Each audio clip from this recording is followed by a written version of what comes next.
आज हम एक ऐसे त्योहार के सफर पर निकलने वाले हैं जिसकी जड़ें आप कह सकते हैं आसमान में हैं, लेकिन जिसकी खुशबू हमारी जमीन से आती है। एक ऐसा पर्व जो हमें बताता है कि कैसे खगोल विज्ञान, प्रकृति और हमारी संस्कृति एक ही धुन पर नाचते हैं। तो चलिए मकर संक्रांति के इस अद्भुत रहस्य को परत दर परत खोलते हैं। तो सबसे पहले बिल्कुल बेसिक से शुरू करते हैं। आखिर ये मकर संक्रांति है क्या? देखिए, ज्योतिष और खगोल विज्ञान की भाषा में ये वो खास दिन है जब सूर्य अपनी यात्रा के दौरान धनु राशि को छोड़कर मकर राशि में प्रवेश करता है। संक्रांति का मतलब ही होता है एक जगह से दूसरी जगह जाना। तो ये सूर्य का एक राशि से दूसरी राशि में जाना है, एक पूरी तरह से खगोलीय घटना। लेकिन यहीं से कहानी दिलचस्प हो जाती है। सवाल ये उठता है कि आसमान में तो ये सब चलता ही रहता है ना? तो फिर सूर्य के सिर्फ इस एक राशि परिवर्तन को लेकर पूरे देश में इतना बड़ा जश्न क्यों? आखिर इस एक खगोलीय घटना में ऐसा क्या खास है जो इसे आस्था और उत्सव का इतना बड़ा केंद्र बना देता है?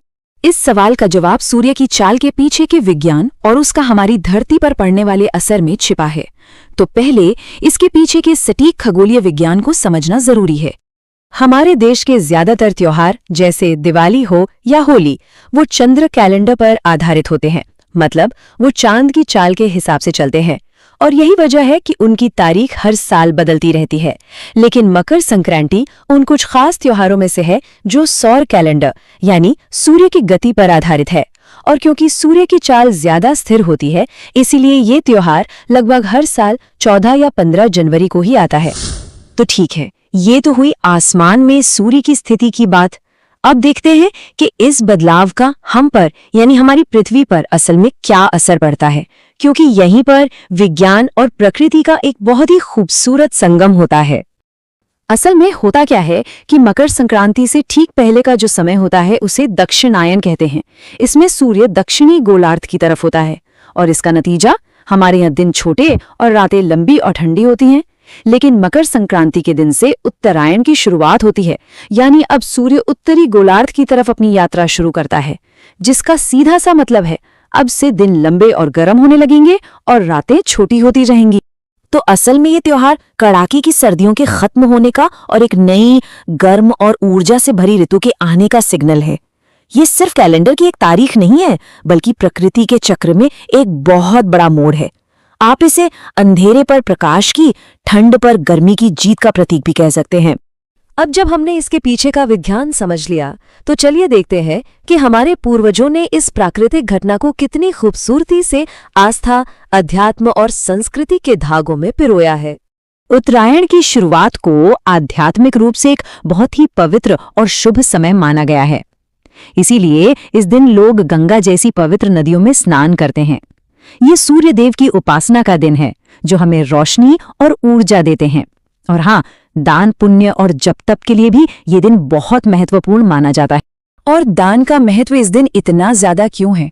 देखिए, मान्यता ये है कि क्योंकि ये एक नई शुरुआत का दिन है, एक बदलाव का दिन है, इसलिए इस दिन किया गया कोई भी पुण्य कर्म या दान आम दिनों के मुकाबले 100 गुना, जी हाँ 100 गुना ज्यादा फल देता है। इस समय की शुभता का सबसे बड़ा उदाहरण हमें महाभारत में देखने को मिलता है। जब महान योद्धा भीष्म पितामह बाणों की शैया पर थे, तो उन्होंने अपने प्राण तब तक नहीं त्यागे जब तक सूर्य ने उत्तरायण में प्रवेश नहीं कर लिया। ऐसा माना जाता है कि उत्तरायण में प्राण त्यागने वाली आत्मा को मोक्ष मिलता है। अध्यात्म के साथ साथ इस त्योहार की जड़ें हमारी जमीन और खेतों से भी जुड़ी हैं। ये भारत के सबसे बड़े फसल उत्सवों में से एक है। इस समय तक किसान अपनी रबी की फसल काट चुके होते हैं, घर अनाज से भरे होते हैं। तो ये दिन प्रकृति, धरती माँ और सूर्य देव को उनकी कृपा के लिए धन्यवाद कहने का भी दिन है। और जहाँ फसल हो वहाँ खान पान तो होगा ही। इस त्योहार से जुड़ी एक बहुत ही प्यारी कहावत हम सबने सुनी है, तिल गुड़ खाओ, मीठा मीठा बोलो। ये सिर्फ एक कहावत नहीं, बल्कि इस त्योहार का पूरा सार है। ये सिखाता है कि जैसे तिल और गुड़ मिलकर मिठास पैदा करते हैं, वैसे ही हमें समाज में मिलकर रहना चाहिए और अपनी बातों में मिठास रखनी चाहिए। और मजे की बात यह है कि इस परंपरा के पीछे भी गहरा विज्ञान है।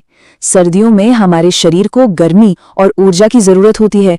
तिल की तासीर गर्म होती है, जो शरीर को अंदर से गर्म रखती है, और गुड़ वो तो एनर्जी का बेहतरीन स्रोत है ही। तो ये स्वाद और सेहत का एक जबरदस्त कॉम्बिनेशन है। चलिए अब इस त्योहार के सबसे खूबसूरत पहलू की तरफ चलते हैं, और वो है इसकी विविधता। ये एक ऐसा पर्व है जिसे पूरा भारत एक साथ मनाता है, भले ही हर जगह इसका नाम और अंदाज थोड़ा अलग हो। जरा इस स्लाइड को देखिए, ये हमारे देश की सांस्कृतिक खूबसूरती का एक बेहतरीन उदाहरण है। तमिलनाडु में इसे 4 दिनों तक पोंगल के रूप में मनाते हैं। असम में ये माघ बिहू कहलाता है। पंजाब में एक रात पहले आग जलाकर लोहड़ी मनाई जाती है। गुजरात में तो इसे उत्तरायण के नाम से ही जानते हैं, और ये पतंगों का सबसे बड़ा त्योहार है। वहीं केरला में मकरविलक्कू और कर्नाटक में इसे सुग्गी कहा जाता है। अब नाम और रिवाज भले ही अलग अलग हों, लेकिन कुछ धागे हैं जो इन सभी उत्सवों को एक साथ पिरोते हैं। हर जगह फसल के लिए आभार जताया जाता है, दान पुण्य के काम होते हैं, लोग मिलकर खाना खाते हैं, और कई जगहों पर आसमान रंग बिरंगी पतंगों से भर जाता है।